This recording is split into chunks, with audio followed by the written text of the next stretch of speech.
Hi, everyone, and welcome back to our latest episode of the Celebrity Soft Pants Stitchin'. I'm Pam from the Stitch TV show. I'm joined by my co-host Lynn today. Hello, everyone. And very excited to be joined by the luminary Victoria Findlay Wolfe. Hey. I thought it was the noisy one. My cat going bananas on a box of Christmas presents that needs to be wrapped. Sorry. Yeah, there you go. So hi. Sure, it'll just be subtle from here out. So if you hear dogs barking or a fire hydrant or a chainsaw, you know I'm in New York City. So that's just kind of the way we roll. Yeah, I have a lot of locusts.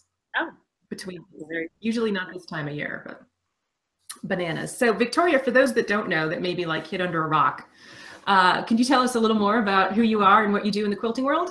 I'm a quilter. Imagine that. Yeah, so I've been quilting full time. Since 2008. I'm also a teacher and lecturer and exhibit internationally. Totally obsessed with quilting. I'm sure nobody can relate to that. And just an all-around maker. I am obsessed with quilting, but I could be doing anything and be happy as long as I'm making something every day. I need that maker time for myself every day. So did you come to the quilting world through another medium, or has this always been your favorite? I'm trained as a fine artist. I went to college for painting and sculpture, and I have a art degree in photography as well. So, as a kid, I started sewing from a very young age. This is not what I thought I was going to be doing with the rest of my life. I had a studio in New York as a painter for quite a while when I was younger, and when I started my family, I found that it was very difficult to actually be painting with a toddler running around. So, I went to my sewing machine because that was something that I knew and it was easy and I could make a mess without being toxic around my child. And, so it sort of slipped in there by accident. I'm a total farm girl who lives in the New York City and didn't really think that sewing was going to come back around and be something as important in my life as it is now. But I think that kind of relates to a lot of people who started quilting. That when they started a family, that darn got to make them a quilt. That sort of aspect comes back into your life. And hello, you become a quilter because why not? So I've seen a lot of your work on Sewing with Nancy and also at QuiltCon, and you do a lot with upcycled, recycled materials or inspiration from. I always think of your double wedding ring quilt. Can you talk a little more about your experience with that? Well, first of all, I say I'm not a fabric snob. I buy it all. I love it all. I love repros. I love Civil War. I love traditional quilts, modern quilts, art quilts, whatever floats my boat on a given day. That's what I'm going to do or make.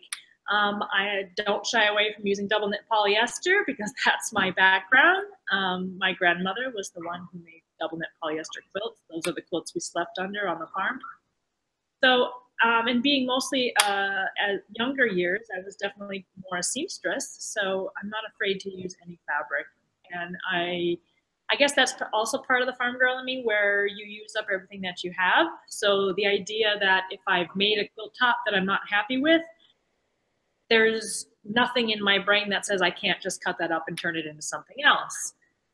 Hence the quilt that won Best in Show at QuiltCon the first time, Double Edged Love. That had been a previous quilt top that really wasn't excited about. And I thought, well, now what can I do with it? And I cut those things up. And it's always about looking and trying something different. I don't know about you, but I have a very long list of quilts that have to get made in my lifetime. So I don't make a lot of slow decisions. I make decisions very quickly. I don't consider that I make any mistakes because it's always, well, this is what I have and now what can I do with it?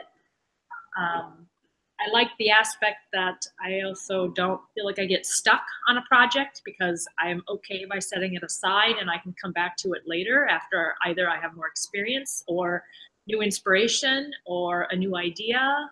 There's always an opportunity, and ultimately, whether it has seams or not, it's just fabric. And I can continue to do whatever I want with it, mostly because I paid for it. right? It's mine. I can cut it off. Yeah. So, but the fact that I did learn quilting and seamstress clothing making first as my basic education. So I know all the rules. And when you know all the rules, that's a great time then to take an opportunity to break the rules and try something different and have fun with the skills that you then have. So the double knit polyester quilt, because I have several of those from my grandmother, she finished them with ruffles. Did you do ruffles or traditional binding on the ones you inherited? No, my grandmother's quilts always had the backing turned to the front and then hand sewn. When I first started making quilts, I didn't know anything about binding. So many of the baby quilts that I did had ruffles or prairie points around the outside of them because I could just pillowcase the edges and flip it. So that would give me an interesting edge. It was much later before I actually learned how to do binding. And of course I did it wrong. I cut it into 4 strips and couldn't figure out how to get a nice clean corner. But you know, there's also something to be said for learning things as you go, because one, you're never going to make that mistake again. Or you figure out something clever and do something different to then fix the holes you've left in the corners. Now what are you going to do? Right? I think that gives people so much more freedom to say, hey, this is not a mistake. Let's just cut it up and see what else we can do with it. That's great. Right? Well, seriously, I mean, how many of us, let's see the hands up, like how many people make perfect quilts? Crickets, right? Yeah. We don't make, nobody's perfect. We do the best that we can. And the best way for you to get better at making a quilt is to make another quilt. So chalk it up as I've done that. Now what can I do? You're always going to learn something. The more of them you make, the better your skills are going to get. Oh, exactly. So what are you currently working on and designing? I'm currently working on taking a break. It's been a very busy year. I just finished my last trip of the year for teaching. So this is time when I can be in the studio full time and get caught up on work. I do a lot of commission quilts for people. So I have a backlog of those that have to be made and finished. I'm also working on new patterns and things that will be coming out for in the next few months or so. When I get time like this, where I get a chunk of time to be in the studio, I kind of become a kid in a candy store. I'm like, oh yeah, I got work and I have deadlines, but I'm also like, I really want to make those other quilts that are in my list. So I'm trying to squeeze out time. It goes back to that 15 minutes of play where maybe I have to work all day, but I can take 15 minutes to start a new project. I have no problem having 10 to 12 projects going at one time. But sometimes I need something that doesn't have a deadline attached. So I still have to be able to play. Ah, woman after my own heart. Right? Yes. Yes. So when you're playing, do you have a favorite technique that you like to do? I do sew my scraps together, because that's where I'm finding color palettes and things that I wouldn't normally set out to make. So I randomly sew a bunch of scraps together.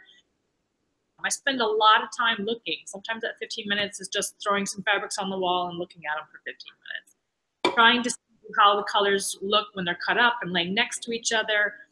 I try to get out of my head because, and I teach this in my classes all the time, when you're looking at something, 20% of what you're looking at actually goes into your brain.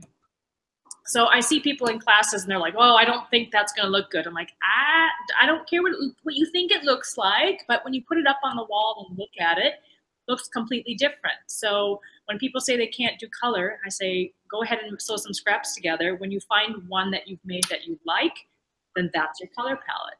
So I try to find interesting color combinations and things by just randomly sewing some things together, taking a moment to look at them. Sometimes you make an ugly one, sometimes you make a really cool one, but you don't know that until you can actually physically see it and you're like, oh, never thought to put hot pink, lime green, and purple together, but I'm looking at it and I like it.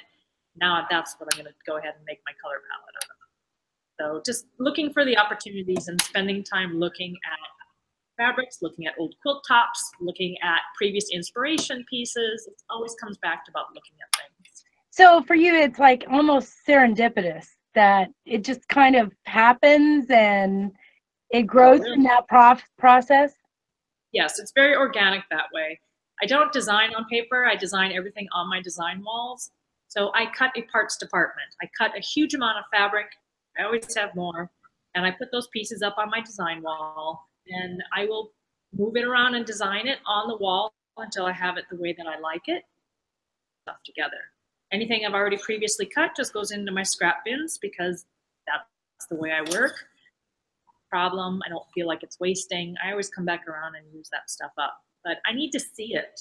I can't try to plan something out. I wait for the happy accidents. I like when things don't go according to plan, and I also like it when the story changes, when the process changes. That's the part that I really enjoy about quilt making, is actually everything that gets me from A to Z in a quilt. The things that I might have an idea, but I'm constantly taking detours going, oh, well, that looks cool, and that looks cool, or I don't like that color there, which I thought might have looked good, right? When I put it up and I look at it, it looks totally different. So I let that story change along the way. And once I know, finally have it laid out the way that I want it to be, then I'll sew it together. Wow, love it. Very cool. So this is one of our quirky questions. So what are your 3 favorite foods if you were stuck on a desert island? And they're going to give you all the nutrition that you want, but you can only eat these 3 favorite foods for the rest of your life. Some of those are pretty easy. Although, can I cheat and say hamburgers and French fries are like one food group? Yes. Yes.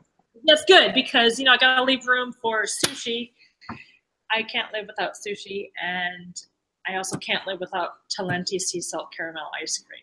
Just a spoonful. That's all I need. Just a little bit goes a long way. And I've never met a French fry I did not like, so gotta have a little bit of both. So we had a guild member that took her empty Talenti containers, and that's what she used to make binding kits. Where she my whole store is filled with them. They're great for holding business cards, your pens, your seam rippers, your thread, your bobbins. Tell me, I got tons of them around. So cute. It tastes good and it's cute. There you go. Design opportunity. There you go. So to get to this desert island, let's say you went on your own yacht. And what would you name that yacht if you had one? That's an interesting question. I don't like being on boats. So what would I name it? Don't think? No. Probably, well, I call my house Two Dog Run because my dogs don't ever stop running in my house. They pretty much rule the house. So it could possibly be that, or maybe Can't Stop. Actually, I can't stop either. I just keep going and going. Maybe Can't Stop. Pretty good. All right. Now I have to go buy a yacht. See what you made me do? Just make a yacht-inspired quilt, and there you go. There you go. All right. This is one of our favorite questions because we know everybody has kids and family around, and sometimes you need to express frustration, but you can't cuss. So what's your favorite non-cuss word? Oh, if my daughter was here, she would tell you this story.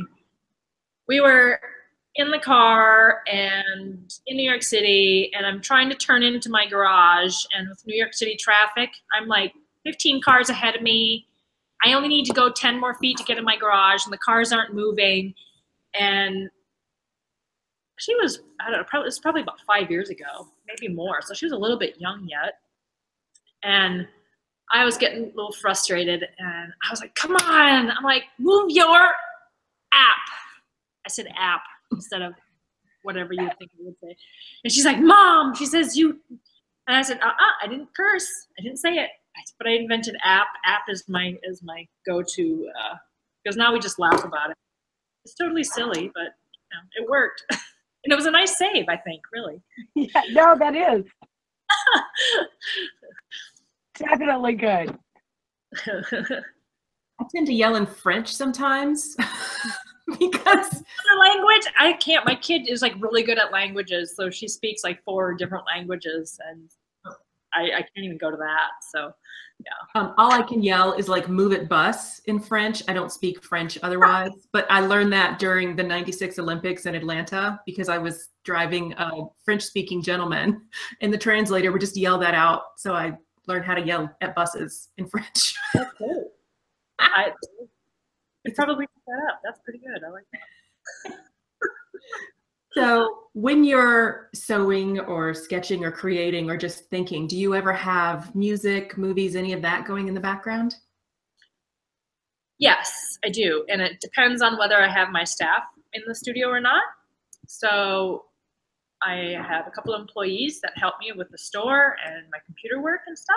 And when we're all together, they love to have music going on. Generally, when I'm in the studio by myself, I pretty much like dead silence.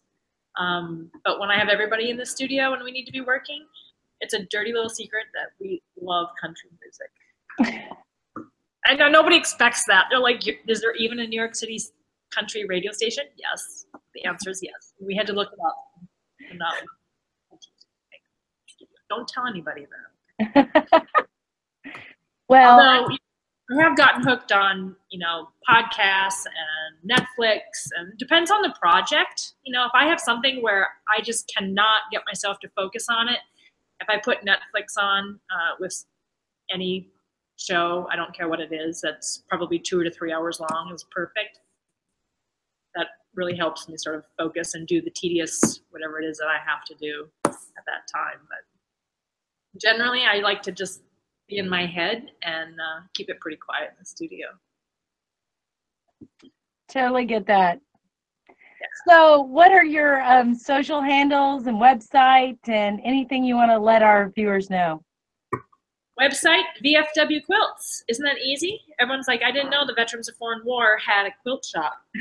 Actually, Victoria Findlay Wolfe Quilts. So that's how you always remember my initials, vfwquilt.com. And then Instagram and Facebook, it's always Victoria Findlay Wolfe or Victoria Findlay Wolfe Quilts. Pretty easy to find. Awesome. Okay. Yeah. So thanks so much for joining us. It's been great getting to know more about you, and I'm so glad the chainsaw stopped. That was really good timing, too. It's ridiculously noisy here in New York City. I feel like we did it pretty smoothly, not even a fire truck, so that's all good. It's truly almost a Festivus miracle. That's all right. Nice to talk with you guys. Thanks for inviting me. Thanks for hanging out with us. Okay. You guys have a good day. You too. Bye. Bye.